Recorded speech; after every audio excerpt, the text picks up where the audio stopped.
UPI में एक नया सिस्टम चालू किया गया था जिसमें to make sure that the customers don't have to pay any MDR और the small merchants don't have to pay any MDR। हर कोई अपने अपने कंप्यूटर सिस्टम्स रखता है, हर कोई अपने अपने एक पूरा साइबर सिक्योरिटी वगैरह वगैरह सब सिस्टम्स को अपडेट करना, सिस्टम्स को ऑपरेट करना, उस सब की कॉस्ट आती है।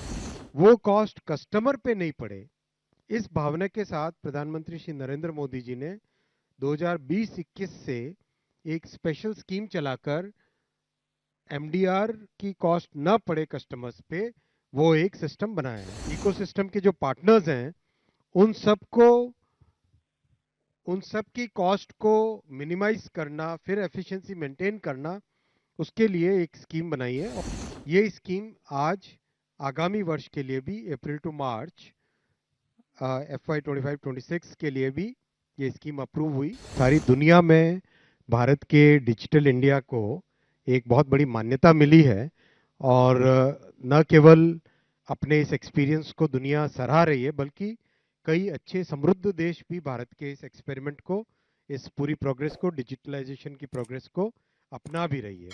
इसी कड़ी में आज एक फैसला आपके सामने रखना चाहूँगा।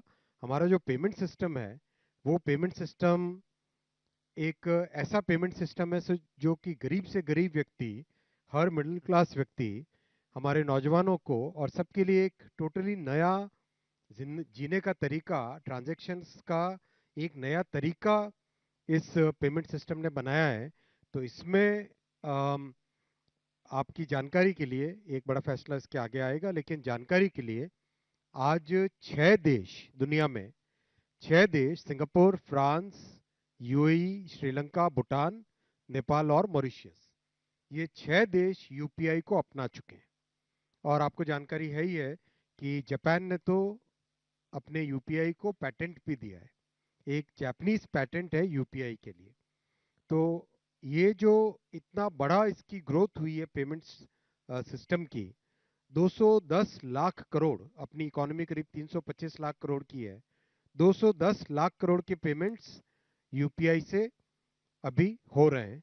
और एक सिग्निफिकेंट यूपीआई ट्रांजैक्शंस का नंबर तो अब पहले कुछ करोड़ में काउंट करते थे, फिर 100 करोड़ में काउंट करने लगे, अब 1000 और 10,000 करोड़ के नंबर्स में काउंट होने लगे हैं।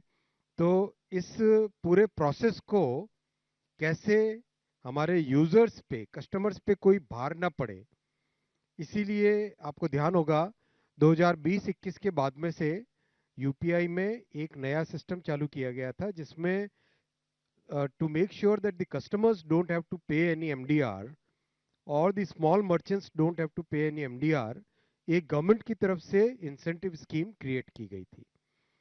ये जो पूरा स्ट्रक्चर है, ये स्ट्रक्चर आप सब जानते ही होंगे। अगर हम किसी भी ट्रांजैक्शन को एनालाइज करें तो कस्टमर जो पेमेंट करता है वो पूरा उसका फ्लो इस तरह से होता है। बैंक बैंक के बाद में मर्चेंट के पास जाना, और इसमें पूरे इकोसिस्टम में कस्टमर्स बैंक, फिनटेक और acquiring bank, payment service provider और थर्ड पार्टी ऐप प्रोवाइडर, ये सब लोग हैं इसमें जुड़े हुए हैं।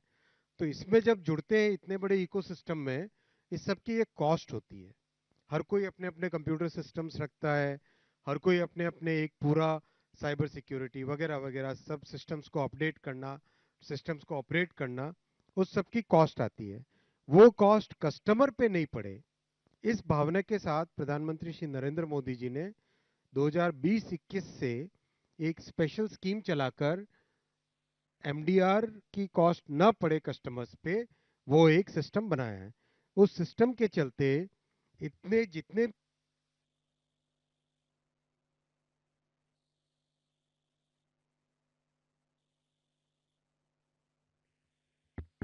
इकोसिस्टम के जो पार्टनर्स हैं उन सबको उन सब की कॉस्ट को मिनिमाइज करना, फिर एफिशिएंसी मेंटेन करना, उसके लिए एक स्कीम बनाई है। और ये स्कीम आज आगामी वर्ष के लिए भी अप्रैल टू मार्च FY 25-26 के लिए भी ये स्कीम अप्रूव हुई। 1500 करोड़ रुपीस की ये स्कीम है। And as per this scheme, for all transactions which are person to merchant, जो स्मॉल मर्चेंट्स के पेमेंट्स होंगे अप टू 2000 रुपीज, उसमें कोई ट्रांजैक्शन की कॉस्ट नहीं लगेगी और उनको इंसेंटिव दिया जाएगा। ट्रांजैक्शन की कॉस्ट तो उसके ऊपर भी नहीं लगेगी, इंसेंटिव दिया जाएगा for the smaller transactions done with the smaller merchants. और उसमें जो रिजर्व बैंक ऑफ इंडिया की जो स्टैंडर्ड डेफिनेशंस हैं वो सारी की सारी एप्लीकेबल होगी। तो ये एक बड़ा फैसला लिया गया है और इसमें रीइंबर्समेंट की टाइमिंग वगैरह बहुत क्लियरली डिफाइन की गई है, जिससे कि स्मॉल मर्चेंट्स को अपने कैश फ्लो में कोई दिक्कत नहीं हो। ये सब चीज़ों का ध्यान रख के बनाई गई।